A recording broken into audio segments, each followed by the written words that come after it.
आज अन्ना हजारे नहीं आता ना लोकपाल के लिए, क्यों? महंगाई पे क्यों नहीं बोल रहा? और जब कांग्रेस की शासन थी तो कितना बड़ा अन्ना हजारे नेता बना था। हम ऐसे बेवकूफ़ बनाए जाते हैं, आज कीमत चुका रहे हैं। मोदी जी पैदा नहीं हुए थे तब BBC वर्ल्ड चला करता था, BBC लंदन, उस पर देश के लोग विश्वास करते थे और जब मोदी जी की पूरी पार्टी विश्वास करती थी। आज इतने अहंकारी हो गए हैं कि अपने काले कारनामों को सुन नहीं पा रहे हैं। अब विदेशी एजेंसियां बेकार हो गई जिनकी प्रतिष्ठा है। आप महबूबा मुफ्ती के संग समर्थन ले लो, सरकार बना लो, वो राष्ट्रवाद है। और कोई मुसलमानों की बात कर दे तो वो हिंदू विरोधी है। इस मानसिकता से बाहर आना पड़ेगा, देश आज खतरे में। हमारे महाराणा प्रताप गए थे हाकिम सिंह सूरी पठान के पास मदद लेने कि मेरे चित्तौड़ पर कब्जा होने आ रहा है, तो क्या वो देशद्रोही हो गए थे? आपने 2 करोड़ रोजगार की कही, है कोई स्टैंड? आपने पेट्रोल का सस्ता करेंगे, 35 रुपये लीटर देंगे, है कोई कम? आसाराम बापू क्यों चला गया जेल? क्योंकि आसाराम बापू की प्रॉपर्टी पर उद्योगपतियों की निगाह थी। यूपी के CM है हमारे बाबा जी ठाकुर साहब, हमारी बिरादरी के। घर तोड़ रहे हैं गरीबों के, घर तोड़ रहे हैं मुसलमानों के। डर के मारे आदमी बोल नहीं रहा है। इंसाफ का सिपाही को लेकर यहाँ पर ये धरना प्रदर्शन किया गया, क्यों मांग करनी पड़ रही है ऐसे, और ऐसा रोडों पर आना पड़ रहा है जवानों को, किसानों को? सरकार अपनी जवाबदेही से मुकर रही है मैडम। सरकार ने जो वादे किए कोई पूरा नहीं है, तो अब जनता तो सड़कों पे आएगी। तो जब जनता सड़कों पर है तो कुछ राजनीतिक दल जो अपनी कीमत वसूलते हैं वो इस तरह के प्रोपगंडे कर रहे हैं। विपक्ष की एकता बिना कांग्रेस पार्टी के नहीं हो सकती। कांग्रेस पार्टी ने इन लोगों को इतनी दम दी है जो ये बोल पाए। देखो कपिल सिब्बल जी कल तक कांग्रेस में थे, अब आज अलग चल रहे हैं। ऐसा नहीं करना चाहिए, पहचान है इनकी और आज ज़रूरत है कांग्रेस को अपने पुराने लोगों की। पता नहीं क्यों ये इस प्रकार के ढोंग कर रहे हैं, इससे कहाँ से एकता हो जाएगी आप बताओ? ये उन लोगों को बांट रहे हैं जो अपनी लड़ाई लड़ रहे हैं, जो सरकार बदलना चाहते हैं, उन लोगों को ये बांट रहे हैं। और जो जीत जाएंगे उद्योगपति जी से पैसा लेके इन्हें समर्थन दे के सरकार मोदी जी बनाएंगे। ये उस प्रपंच का एक हिस्सा है कि विपक्ष एकजुट ना हो पाए। ये है इस बात की सच्चाई। ये विपक्ष एकजुट नहीं कर रहे, विपक्ष को बांट रहे हैं। मोदी जी कह रहे हैं मैं अकेला लड़ रहा हूँ, अकेले लड़ रहे हैं। ये मोदी जी के साथी तो हैं, इन्हें वोट मिलेंगे, किसे लाभ होगा? बीजेपी को। अरविंद केजरीवाल कहीं जाता है तो बीजेपी को नुकसान करता है या कांग्रेस पार्टी को? आप कभी इस बात को सोचना। जहाँ जहाँ बीजेपी की हार होने की संभावना होती है वहाँ केजरीवाल जाता है और जीत जाता है। बताओ, पंजाब जीत गया, जहाँ जिसकी बोनी ना बट्टा, पंजाब जीत गया। आप इस राजनीति को समझो। दिल्ली जीत ली क्योंकि बीजेपी नहीं जीत पा रही थी। ये ठगों का आंदोलन हुआ था। आज अन्ना हजारे नहीं आता ना लोकपाल के लिए, क्यों? महंगाई पे क्यों नहीं बोल रहा? और जब कांग्रेस की शासन थी तो कितना बड़ा अन्ना हजारे नेता बना था। हम ऐसे बेवकूफ़ बनाए जाते हैं, आज कीमत चुका रहे हैं। आज बाबा रामदेव काले धन पर चर्चा नहीं कर रहा। कांग्रेस पार्टी थी तो ऐसे काला धन दिखता था, सड़क से लेकर चंद्रमा तक सीढ़ी बन जाएगी काले धन की। आज नहीं है ना काला धन, या इसने हमें उल्लू बनाया। और आज देश ऐसे लोगों के हाथ में है जो देश डूब रहा है। सेठ जी पनप रहे हैं। सेठ जी के खिलाफ राहुल गांधी जी ने एक बात बताई कि भारत सरकार का स्कैम है ये। जो आज आप लोग देखते हैं ना कि वो एक उद्योगपति की हिंडनबर्ग की रिपोर्ट, वो भारतीय जनता पार्टी का भ्रष्टाचार है। पर लोग कह रहे हैं, लोग भी समझ रहे हैं, और पार्टी खुद कह रही है, बीजेपी पार्टी, कि विदेशी जो आप संस्था के ऊपर इतना भरोसा क्यों कर रहे हैं? हिंडनबर्ग तो बाहर का, आप बाहर के लोगों पर भरोसा करके अपने भारत का उद्योगपति सबसे बड़ा, जो सबसे बड़ा हमारे पास। जब मोदी जी पैदा नहीं हुए थे तब BBC वर्ल्ड चला करता था, BBC लंदन, उस पर देश के लोग विश्वास करते थे और जब मोदी जी की पूरी पार्टी विश्वास करती थी। आज इतने अहंकारी हो गए हैं कि अपने काले कारनामों को सुन नहीं पा रहे हैं। अब विदेशी एजेंसियां बेकार हो गई जिनकी प्रतिष्ठा है। आप अपने यहाँ की एजेंसी देख लो, कोई पूछ नहीं रहा है। अभी गई थी अंजना ओम कश्यप मोदी जी का प्रचार करने, जब देख रही थी, अब विदेशों में इन्हें पूछा नहीं गया, अमेरिका में भगा रहे थे लोग इनको। ये आपके भारत की मीडिया की पहचान आपकी गुलामी के कारण हो गई है। यही आए थे ना सेठ जी 4 दिन पहले आपकी अदालत में। अब क्या हुआ? 2 नंबर पे थे ना जब आपकी अदालत में आए थे। आप जैसे नौजवानों को गुमराह कर रहे थे, ऐसे बिजनेस करते हैं। जब उनकी हकीकत सामने आई तो आज 30 नंबर से नीचे हैं और अभी आगे आने वाले समय में इनके पास कुछ नहीं बचेगा। तो कह रहे हैं ना वो लोग कि कोई बात नहीं, ढलान आता है, सबका ढलान आता है, आपका किसी का भी, सबका ढलान आता है। तो अब ऊपर चढ़ रहे हैं वो, अब अच्छा स्थान रखेंगे। सरकार साथ खड़ी है। विजय माल्या जी भाग गए, नीरव मोदी भाग गए, और भी कई बहुत सारे लोग भाग गए। इनका दंड जेल देश के नागरिकों ने, गरीबों ने झेला या नहीं झेला? मोदी जी आज जो भी कर रहे हैं, देश पे जितना कर्जा है वो हमें और आपको लेना है। मोदी जी के द्वारा किया गया ये स्कैम है जो हिंडनबर्ग ने हमारे और आपके सामने लाया है। उन्होंने कुछ नहीं ज़बरदस्ती लिया, इन्होंने अपनी कलम से उन्हें दिया है, तो वो दोषी नहीं है। स्कैम बीजेपी का है, इसीलिए उन्हें बचाया यार। आप देखो कहीं नाम बदल दिया औरंगाबाद का कि वहाँ पे कैसे भ्रमित तो अब MIM उसमें लग गई। बीजेपी अगर स्कैम कर रही है तो लोग क्यों नहीं समझ पा रहे हैं फिर? लोग समझ रहे हैं ना, उठा नहीं पा रहे आवाज़। ED CBI मोदी जी की काम नहीं कर रही क्या? इतना भी आप लोग नहीं समझ रहे। देश को समझना चाहिए। ED CBI इनके घर क्यों नहीं जा रही जिनके खिलाफ विदेश से आ रही है? हिंडनबर्ग ने तो अब छापा है। राहुल गांधी जी कब से कह रहे हैं इस बात को? राफेल के घोटाले की जांच कोर्ट क्यों नहीं होने देता? जब विपक्ष का वो नेता जिसने देश बसाया हो, जिसके परिवार ने, उसकी बात को अनसुना नहीं किया जा सकता। अब राहुल गांधी जी ने विदेश में जाके अपने देश के लिए मदद मांगी, अपने देश के लोकतंत्र को बचाने के लिए मदद मांगी। ये एक देश के सच्चे राष्ट्रभक्त का कदम है। राहुल गांधी को कोई क्यों नहीं सुनता है? राहुल गांधी ने कहा इतने समय से कितने करोड़ रुपए फूंक दिए मैडम इसके पीछे। आप जैसे बहुत सारे नौजवान राहुल गांधी जी को विफल करने के लिए, उनकी छवि को खराब करने के लिए काम कर रहे हैं। थोड़ा बहुत तो असर होगा या नहीं होगा? राहुल गांधी किसके लिए काम कर रहे हैं? बाकी सरकार के लिए। जो राहुल गांधी को टारगेट करने का मतलब क्या है? राहुल गांधी जी ने जो डील, जब भी कोई बात आवाज़ उठाते हैं वो जनता के लिए उठाते हैं, अपने लिए नहीं उठाते। राहुल गांधी जी कोई आवाज़, उनने राफेल उठाया, उनने सारे घोटाले उठाए जो भी इन्होंने किया, पेगासस से लेके सारे घोटाले उन्होंने, जो सरकार ने षड्यंत्र की आवाज़ उठाई ना, क्यों नहीं भारत सरकार जवाबदेही देती? हमें और आपको गुमराह करने के लिए ये एक प्रपंच हो रहा है। ऐसी तमाम जगह पे प्रपंच हो रहे हैं कि आदमी व्यस्त हो गया। प्रपंच ही तो है, इसका कोई हल निकले आप मुझे बता देना। इससे पहले भी जब 2019 में चुनाव था, ऐसा प्रपंच हुआ था, क्या निकला समाधान? ये केवल मोदी जी की सरकार को बनाने के लिए काम कर रहे हैं, बिके हुए लोग हैं ये। इनका अपना कोई अस्तित्व नहीं है, अपनी तो बचा नहीं पा रहे। ममता बनर्जी खुद चुनाव हार गई। आप प्रधानमंत्री बनने का ख्वाब देखना चाहती हैं बंगाल की केवल मुख्यमंत्री होकर? वो गांधी परिवार इसलिए देश में शासन कर सकता है कि उसकी हर राज्य में वोट है।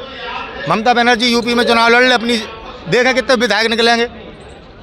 ये सारे लोग वो लोग हैं जिन्होंने कांग्रेस को कमजोर किया। विपक्ष कब एकजुट होगा? विपक्ष अगले साल फिर चुनाव है, पूरा देश का सवाल है। विपक्ष को अगर वास्तविकता में ये नेता अगर राष्ट्र के हितैषी हैं तो इनको कांग्रेस के साथ मिलकर गठबंधन बनाना पड़ेगा, तभी हम मोदी जी को हरा सकते हैं। कांग्रेस को किनारे रख के आप लोग कभी बीजेपी को नहीं हरा सकते। बम्पर जीत से जीतेंगे मोदी जी अगर इस तरह से चुनाव होगा। जैसे ये जनता को बांट रहे हैं, हमें एक नहीं होने दे रहे। देखो गरीब भी लड़ रहा है, बहुजन समाज के भी लोग लड़ रहे हैं, मुसलमानों को ओबीसी बांटता है, और जो वर्ग के लोगों ने कोई किसी को केजरीवाल बांटता है। ये सब नुकसान किसका कर रहे हैं? हमारा, आपका और कांग्रेस पार्टी का, जो हमारी सुनती है, जिसने हमारे लिए योजना बनाई, जिसने हमें नौकरियां दी, जिसने देश खड़ा किया। इनने क्या किया? वो बैंकें बंद कर दी जो उनने बनाई थी, लोगों का पैसा मर गया। अब बैंक ऑफ बड़ौदा क्यों उस उद्योगपति को पैसा दे रही है जैसे पूरी दुनिया की बैंक नहीं दे रही? जो दुनिया का डिफॉल्टर हो चुका है, आप उसे पैसा दे रहे हैं। आप कहते थे रॉबर्ट वाड्रा के लिए काम कर रही है कांग्रेस, आप किसके लिए काम कर रहे हैं? आप अपनी जवाबदेही दो। गांधी जी पे, राहुल गांधी जी पे उंगली उठाकर अपने आप को छुपाओ मत। तो कहा ना हम जनता के लिए काम कर रहे हैं। कहाँ जनता क्या काम किया? सबका विकास, बस मकान तोड़ना, मुसलमानों को प्रताड़ित करना और हिंदुत्व के नाम पर हम लोगों के अंदर अराजकता फैलाना, ये काम है क्या? आपने 2 करोड़ रोजगार की कही है, कोई स्टैंड? आपने पेट्रोल का सस्ता करेंगे, 35 रुपये लीटर देंगे, है कोई काम? आप बताओ, आपने वादा किया, फिर भी जनता खुश है। कहाँ जनता खुश है? आज जनता कहाँ खुश है? कड़ुआ तेल दूने रेट पे। हमारी जो ज़रूरतमंद चीज़ें हैं, जो एक मजदूर पहले अकेले काम करके अपना घर चला के भी 1000 रुपये बचा लेता था, आज बहू, बिटिया और माँ तीनों काम करके 1000 रुपये नहीं बचा पा रही हैं, क्योंकि महंगाई बढ़ गई, मजदूरी बढ़ी नहीं। कमाई के साधन बंद कर दिए। BSNL से जितने लोग निकाले गए, उनकी अभी तक रिटायरमेंट की पेंशन वो नहीं मिली है, जो पैसे मिलते हैं। आपने BSNL बंद कर दिया। आज फेक नेटवर्क चल रहा है, आते तो है नेटवर्क, नेट चलता नहीं है। आदमी अपनी आवाज़ ना उठा सके सोशल मीडिया पे भी। तो ये सारी चीज़ें हमारे आपके बीच में हो रही हैं, इन्हें समझना पड़ेगा। और हम इन्हें ना समझ पाएँ, आप देखो सामने प्रोग्राम चल रहा है, ये लोग हमारे दुश्मन हैं। आम नागरिक के, टेम्पू वाले के, रिक्शा वाले के, टीचर के, बैंक में एम्प्लॉइयों के, जो लोग प्रताड़ित हो रहे हैं, हमारे सबके दुश्मन हैं। कभी किसी के घर पे नहीं आएंगे, एक आदमी की मदद करी हो यहाँ बैठे लोगों ने? बताओ, जितने यहाँ मंच पे आएंगे अभी विपक्ष की एकजुटता करने, कोई योगदान हो इनका 2 पैसे का देश में बताना। जीतने के बाद 35-35 करोड़ लेके बिकेंगे, यही इनकी सच्चाई है। जी हमें एकजुट नहीं होने देंगे। एकजुट होना है तो कांग्रेस के साथ जाने में क्या दिक्कत है? जिनके शासनकाल में तुम मुख्यमंत्री बने, तुम्हारी पार्टियां बहुमत में आई, चाहे लालू जी हो चाहे मुलायम सिंह यादव। उन पे जनता भी विश्वास नहीं करती, कोई उनकी बात का भरोसा नहीं कर सकता। 70 साल उन्होंने लूटा, बस देश लूटा है, तभी पेंशन दे रहे थे वो, और जे लूट नहीं रहे इसलिए पेंशन खत्म कर दी इनने। उनने देश लूटा था इसलिए शिक्षा फ्री दे रहे थे, जे देश लूट नहीं रहे इसलिए इनने शिक्षा के दाम 4 गुने बढ़ा दिए। क्या गणित है बहन जी आपका भी? Very good.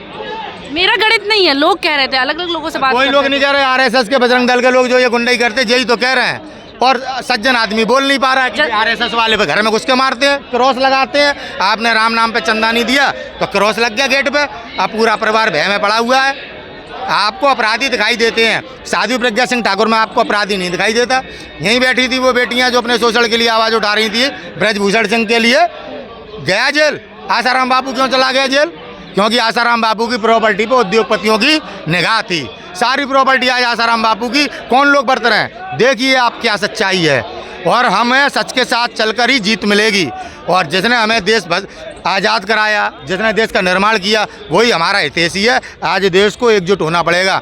संविधान की रक्षा करना बहुजन समाज की प्राथमिकता है, ना कि पार्टी की रक्षा करना। संविधान की रक्षा कांग्रेस पार्टी के ही शासन में हुई है और हमें अधिकार मिले हैं। बहुजन समाज आगे बढ़ा है, ओम प्रकाश राजभर जैसे नेता हुए हैं, मायावती मुख्यमंत्री बनी हैं। क्यों? कांग्रेस शासन में संविधान का पालन।